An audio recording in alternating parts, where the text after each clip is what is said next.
Bahreinas yra maža salų šalis, esanti Persijos įlankoje, netoli Saudo Arabijos krantų.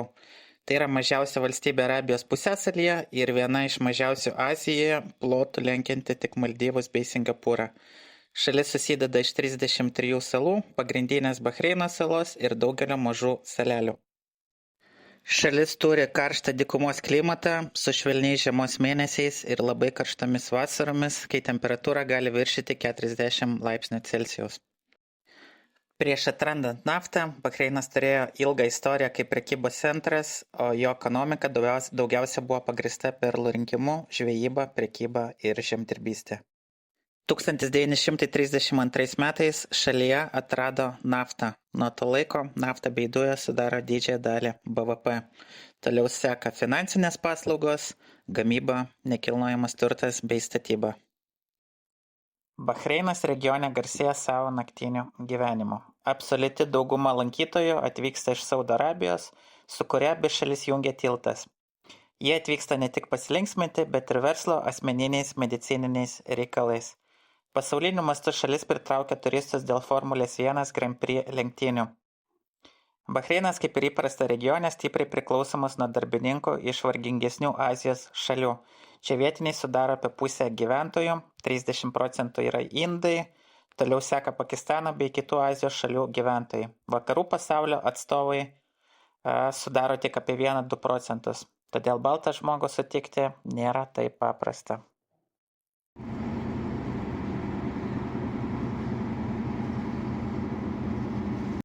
Štai toks paprastas Airbnb kambariukas. Nieko nereikalingo, bet visko yra, ko reikia.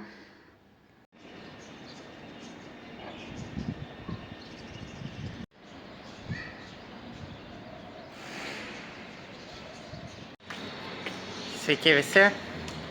Ir šį kartą aš su jumis sveikinuosi iš Bahreino. Turbūt daugelis net nesat girdėję apie šitą šalį.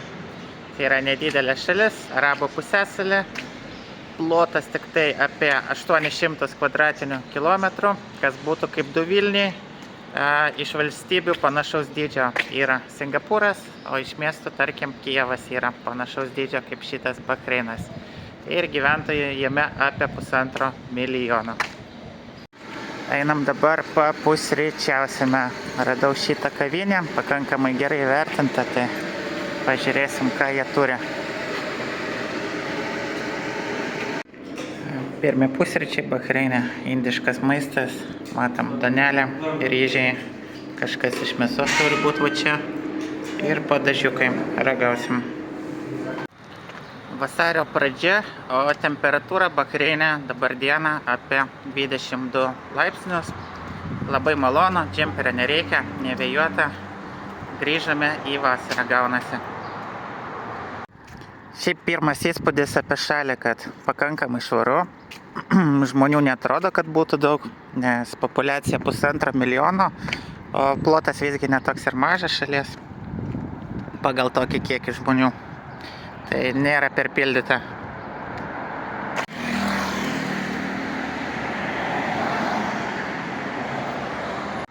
Tolumoje jau matosi dangoraižiai ir tas vienas iš tų pagrindinių, tokie 2 trikampiai sujungti per vidurį. Tai čia žadro klasika. Naftos pinigai ir prisistatė dangoraižių. Šiaip kol kas pirmas įspūdis, Bahreinas pakankamai žalias atrodo, ką noriu pasakyti, nes visgi čia irgi yra dykumų šalis, kaip ir visos šalis Arabų pusiasalį, bet tarkim, toks kaip Kataras, sostinė Doha labiau jaučiasi, kad esama dykumoje čia ir tų medžių nemažai. O tos žalumos pasižiūrėjus visur aplinkui netrūksta. Tas maloniai stebina. Broliai kriketą žaidžia. Tiesiog aikšteliai tarp fūrų. Šaunuoliai.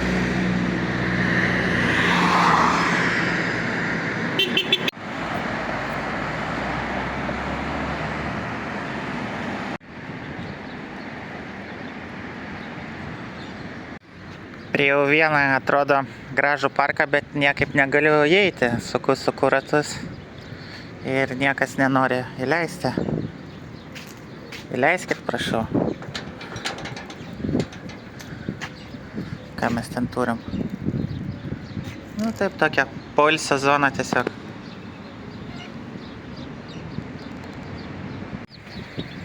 Vakar atskridęs nieko nebenufilmavau, nes tiesiog buvau pavargęs, atskridau apie 1:30 nakties. Iš viso užtrukau apie parą laiko, keliaujant iš Lietuvos iki Bahreino. Tai trumpai, procedūra paprasta atvykus, mes galime gauti vizą atskrizę oro uoste. Jinai galioja iki 14 dienų ir kainuoja 5 vietiniai pinigai, kas būtų apie 13 eurų. Reikia susimokėti ten kortelę, muitinės pareigūnai. Žodžiu, tas, kuris tvarko pasus, kur deda štampą į pasą, jam reikia susimokėti ir gaunate čekį, kad apmokėjote savo vizą. Visgi pavyko eiti į parką, vadinasi Andalūzijos sodai. Ir čia visų pirma yra taisyklės. Šišų nerūkom, apsirengiam tvarkingai, jokių grilinimų. Ir va, kaip viskas atrodo įėjus. Ten ir futbolo aikštelė yra. Bahreine veikia Uberis, veikia Karimas. Ir yra dar vietinė programėlė, Bahrein Taxi vadinasi. Tai visomis šiomis 3 programėlėmis galite naudotis ir įsikviesti transportą iš oro uosto iki viešbučio ar iki apartamentų, ten kur būsite apsistoję.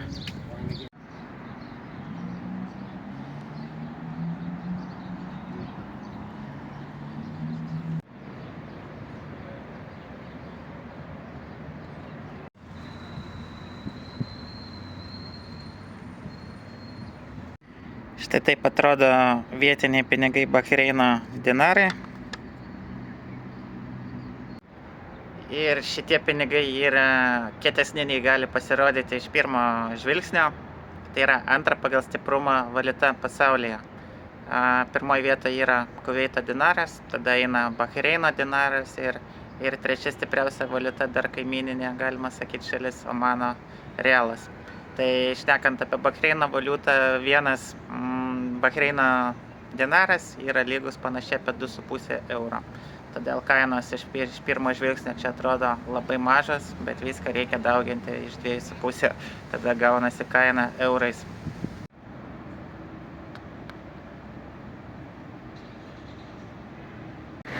Vaikštant daug kur matosi tokie ir panašus Tailando masažo salonai, matyt populiarus šis dalykas yra.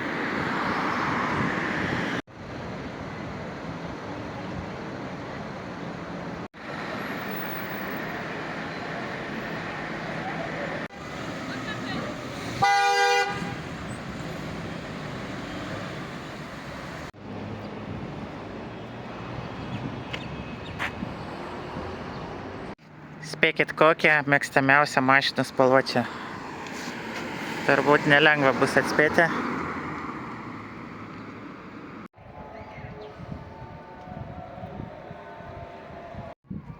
Štai šitaip atrodo vietinės kapinės. Mums labai neįprastas vaizdas. O čia va yra katalikų bažnyčia. Nebūtų užrašo, tai tikrai niekaip nepasakytum. Čia maldos laikai nurodyti.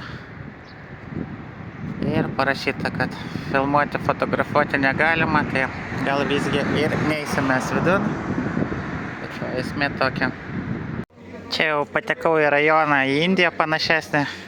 Daugiau žmonių, mažiau tvarkos, kvepia kariu, prekyba vyksta.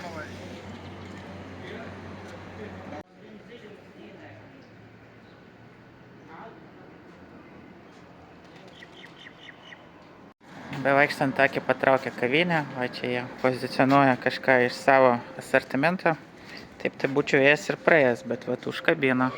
Pasižiūrėjau, kad ir gerai vertinta, tai eisim atsigersim arbatos ar kavos. Viskas taip pakankamai paprastai atrodo. Barmenai padavėjai angliškai nešneka, bet kažkaip susišnekėjom. Užsisakiau, ką norėjau daugmaž. Atkeliavo vietinė Bahreino arbata.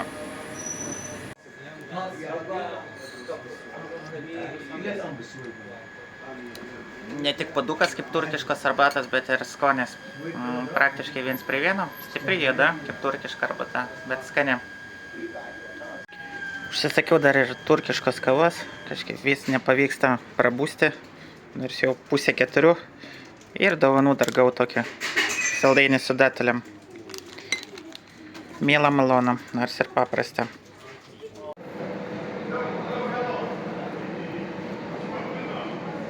Čia labai graži tokia kaip instaliacija kabanti.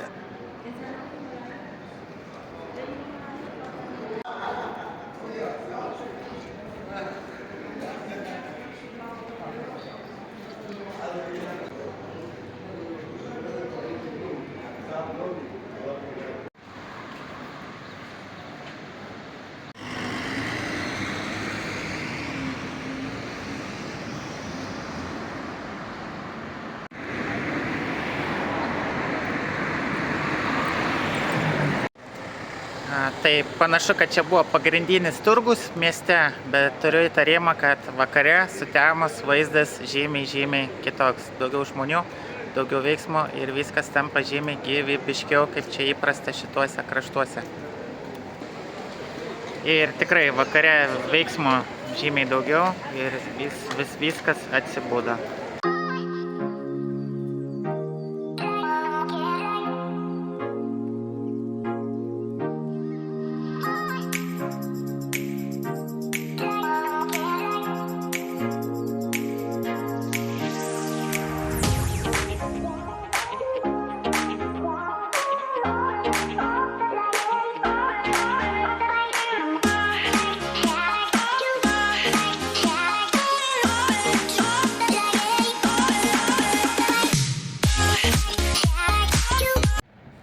Autobusas atvežė prie Bahreino forto. Diena jau eina į pabaigą. Apie 15:05, tai darosi ir vėsu. Reikės jau trauktis džemperį.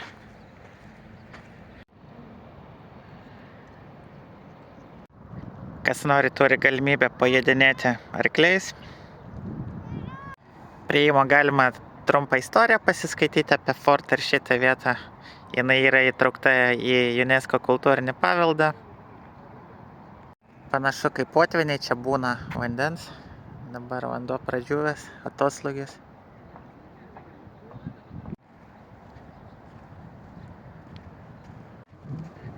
Pradžioje matome visokiausių griuvėsių.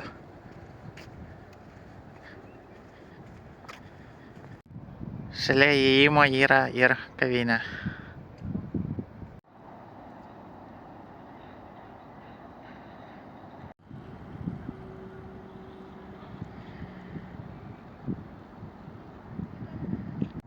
Iš tolo fortas atrodo didžiulis, paprastai būna tokie nedideli fortai, tai šitas žymiai toks didesnis atrodo.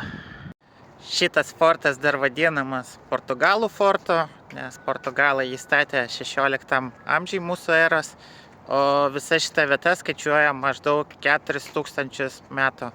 Manoma, kad nuo 2300 metų prieš Kristų čia jau vyko gyvybė, civilizacija. Tai buvo viena iš seniausių civilizacijų regione, Dilmūno civilizacija vadinasi, ir čia kažkada buvo jų sostinė šitoj vietoj.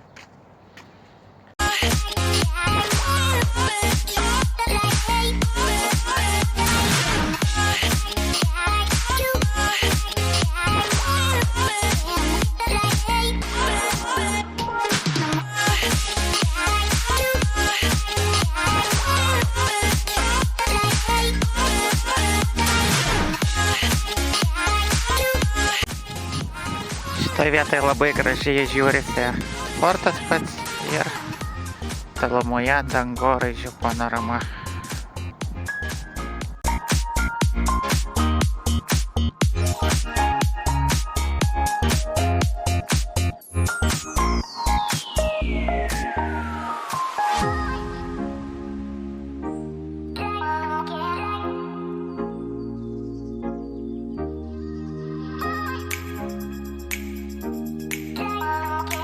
Kaip viskas atrodo viduje.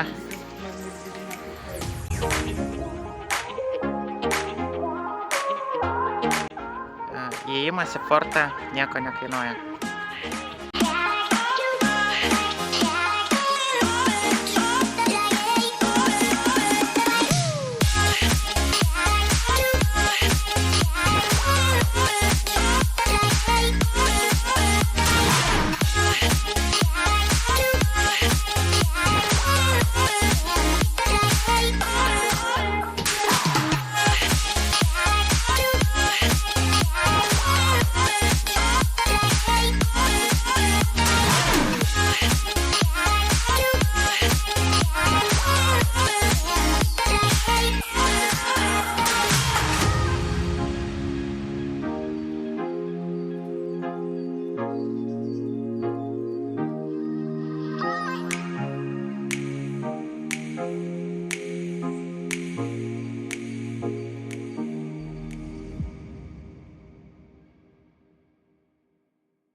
Einu dabar išbandysiu vietinį McDonald'ą.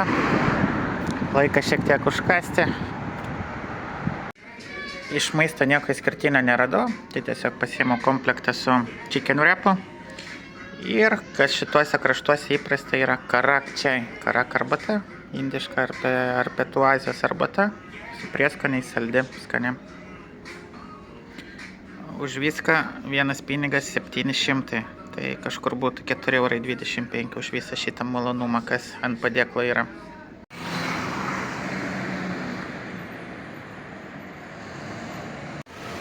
Vakarais gyvenimas visiškai atsigavęs, 10 val.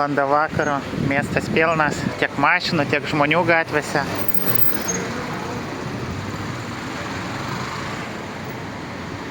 Su mašina Bahreinė nelabai norėčiau važinėtis dėl kamščio, nes čia net ne visai miesto centras, netoli centro, bet visur kokie kamščiai. Pėstute atrodo greičiau nueisi, tarkim, kokius 3 km negu su mašina nuvažiuosi. Labas rytas. Antra diena Bahreinė, laukiu autobusų stotelėje, važiuosiu į antrą pagal dydį miestą Bahreinę pavadinimu Rifa. Tai taip įdomiai skamba, bet šalis išdalinta į skirtingus miestus, miestelius, tai sostinė ir didžiausias miestas yra Manama. O dabar važiuosime į antrą pagal dydį Rifą. Šiandien yra ketvirtadienis. Penktadienį daugelis vietų lankytinų nedirba, kai kurios ir šeštadienį, o aš rytoj jau įskrendu iš Bahreino, todėl šiandien stengsiuosi maksimaliai aplankyti tas vietas, kurios rytoj jau nebedirbs.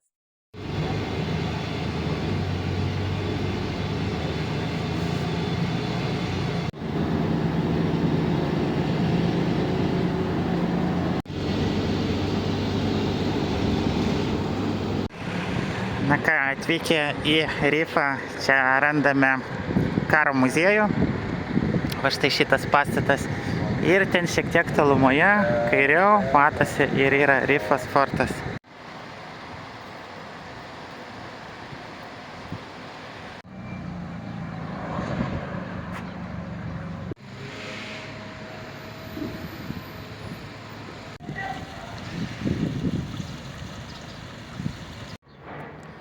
Karo muziejus aplankytas ir kas liečia jį yra dvi naujienos. Viena bloga, kita gera. Pradėkim nuo blogos.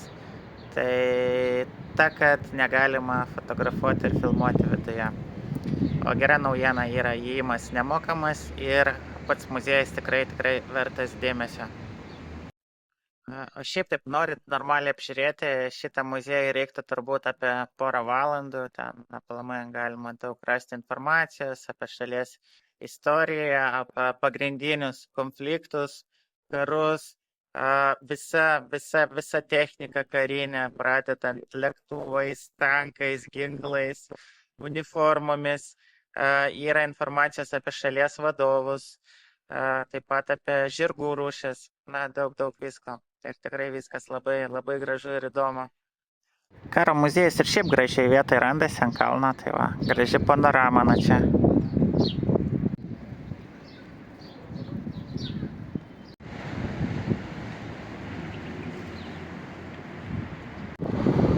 Na ką, dabar eisim apžiūrėti Rifos fortą.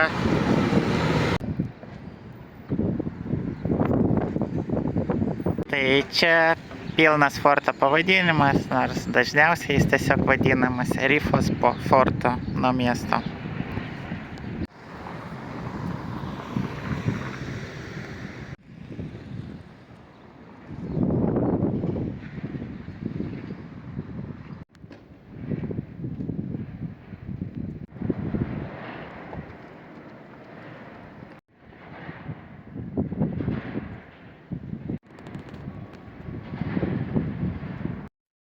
Fortas aplankytas, įėjimas čia irgi nemokamas, viduje kažko labai stebuklingo nerasite, bet vis tiek pasižiūrėti pakankamai įdomu.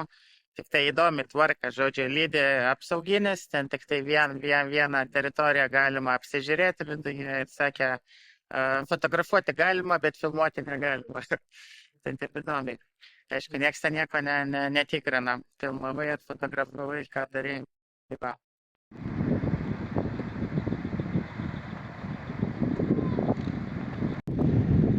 Dabar pietų metas, tai ieškosim, kur pavalgyti. Dienos metu čia visgi netaip ir paprasta maisto rasti, nes kai kurios vietos tiesiog užsidaro pietums, iki vakaro nedirba, o kai kurios vietos tiesiog pradeda dirbti, tarkim, 4 valandą vakaro. Taip kad diena deficitas ieškant maisto. Radau visgi maisto, tai valgysim vištienos birjanį.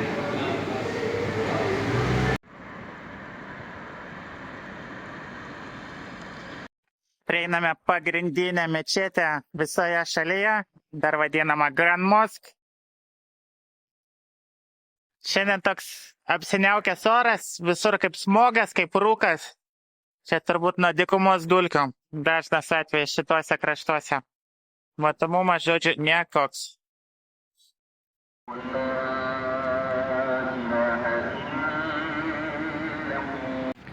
Įėjus į teritoriją mus pasitinka didžiulis parkingas. Vietos tikrai labai daug. Dabar girdisi iš minareto malda. Tai vat klausimas, ar pavyks į vidų įeiti. Nu, bet pabandysim. Per galvą, kaip sakant, nieks netuos. Šita mečetė atidaryta 1988 metais. Artėja jau prie 40-mečio. Ir bent jau rašoma, kad viduje telpa 7000 besimeldžiančiųjų.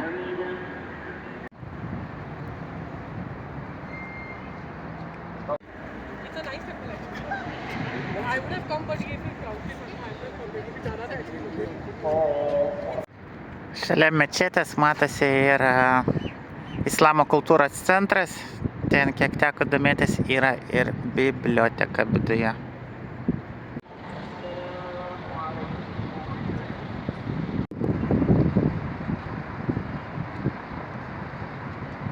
Ir įprasta prie mečetės yra informacija dėl atitinkamo dress kodo, kaip galima ir kaip negalima ateiti apsivilkus.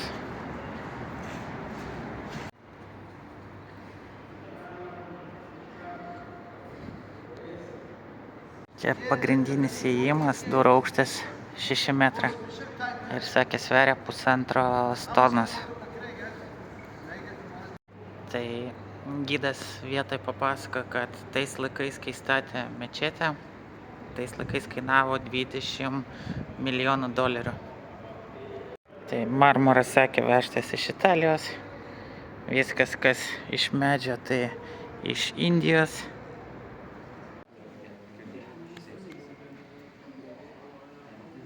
Whoever comes first, will stand first.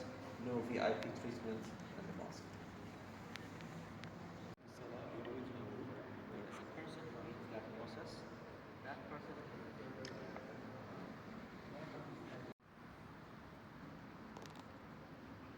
نعبد وإياك نستعين اهدنا الصراط المستقيم. Your body, your head on the ground. So at this position, each and every individual will be asking God directly whatever he or she wants. Į mečetės vidų galima įeiti tik tai su gidu. Dabar turėjom maždaug 40 minučių ekskursinę programą. Tai čia gidas daug pasakojo, vietomis gal šiek tiek per daug ištempta, bet sužinojau ir naujų įdomių dalykų. Tarkim, kodėl penktadienis musulmoniškose šalyse yra nedarbo diena. Tai pagal jų religiją jie mano, kad penktadienį Dievas sukūrė Adomą. Tai yra žmonijos pradžia, penktadienis. Ir kitas dalykas, penktadienis pas juos skaitoma kaip teismo diena. Tai irgi tokia šventą reikšmę turi. Dar vienas įdomus dalykas, pasak gido, pasaulyje yra 1,7 milijardo musulmonų. Iš jų apie 10 milijonų moka Koraną mintinai. Tai sako, jeigu dabar dėl kažkokios tai priežasties išnyktų visos Korano knygos, atsivežus tuos bent jau dalį iš tų 10 milijonų mokančių Koraną mintinai, greitai būtų viskas atstatyta iš naujo.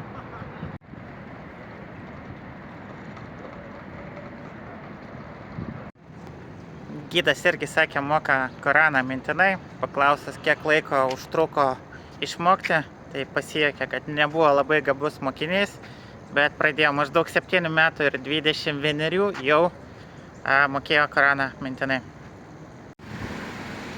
Visai šalia mečetės yra Tea Time arbatėnė. Aš šitą tinklą puikiai pažįstu iš Kataro, nes pastaruoju metu dažnai tenka ten lankytis. Tai ten jos labai populiarios ir turbūt viena iš geriausių arbatų, kokią tik tai galima rasti, man būna šitam tinkle.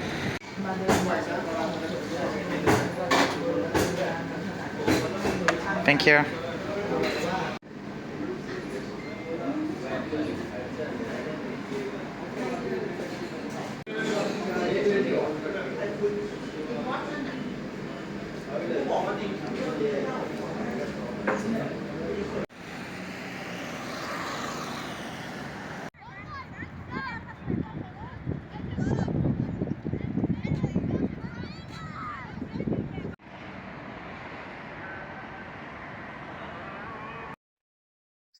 Vakarienė temsta apie 5, gal šiek tiek po 5, bet iki pusės 6 jau būna tamsu, todėl dienos metu daug įžymybę aplankyti nepavyksta.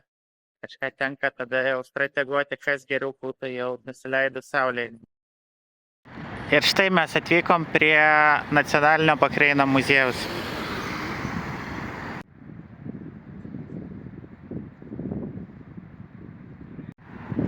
Čia prie įėjimo yra visokiausių skulptūrų. Ką jie čia simbolizuoja, kol kas sunku ir pasakyti.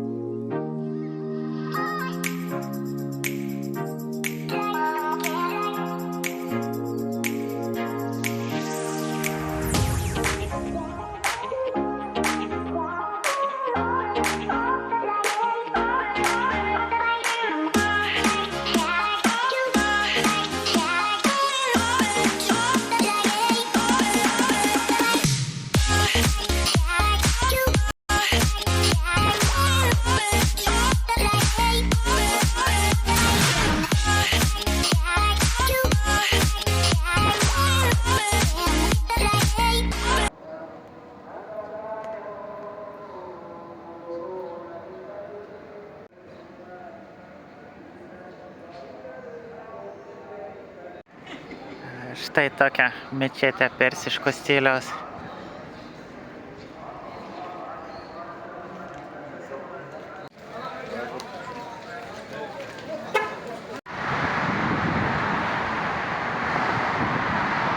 Atvykau į rajoną, kuris vadinasi Bahrein Beach. Čia visur dangoraižiai, verslo centrai, viešbučiai. Tai šiandien labai prastas matomumas. Iš dykumos prinešta smėlio, vietomis nieko nesimato.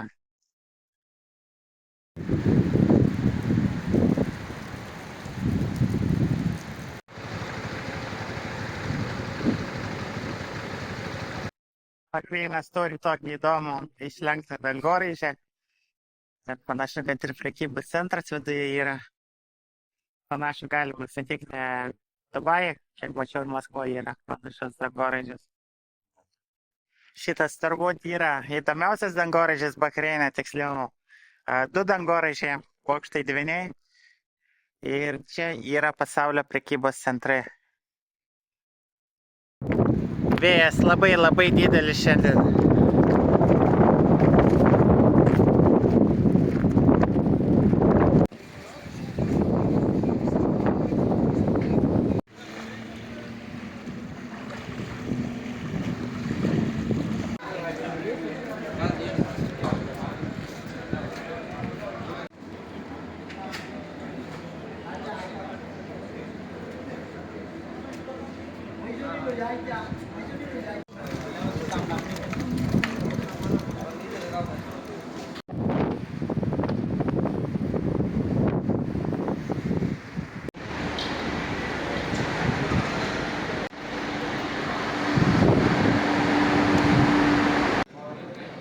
Nu ką, mano laikas Bahreine jau pasibaigė, laukiu dabar skrydžio į sekančią šalį.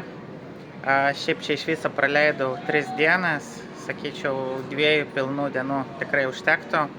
Kaip sakyt, negaliu sakyti, kad visiškai nepatiko ir kad visiškai neįdomu, porai dienų tikrai tos veiklos atsirastų, bet jeigu taip regiono mastu, tai niekaip neprilyginsi Bahreino, tarkim, Dohai, Katare ar ypatingai Dubajai, tokia vis tiek pakankamai nuobodoka šalis ir visgi siūlyčiau visų pirma važiuoti į tas, o taip sakykim, tokias kaip Bahreinas, Kuveitas, pakankamai nuobodokos ir nusileidžia tiek Katarui, tiek Jungtiniam Arabų Emiratam. Aš kadangi skridau, tiksliau skrisiu į Katarą, tai čia tiesiog gavosi vienas dalykas pakeliui.